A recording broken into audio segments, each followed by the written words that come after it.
大家好啊，歡迎收睇一仔頻道，我係一仔啊，好耐冇見啦，我哋終於考完試啦。喺考試嘅期間呢，就發生咗幾件好有趣嘅事情，咁就等我而家同大家分享一下啦。喺考試之前，各位同學，而家準備要考試啦，請大家攞出你需要嘅文具，然後收埋你部電話。如果可以嘅話，請將電話嘅電池取出，以避免電話嘅預設響鬧功能。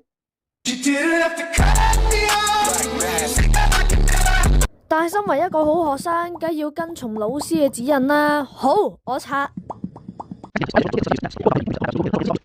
A few moments later.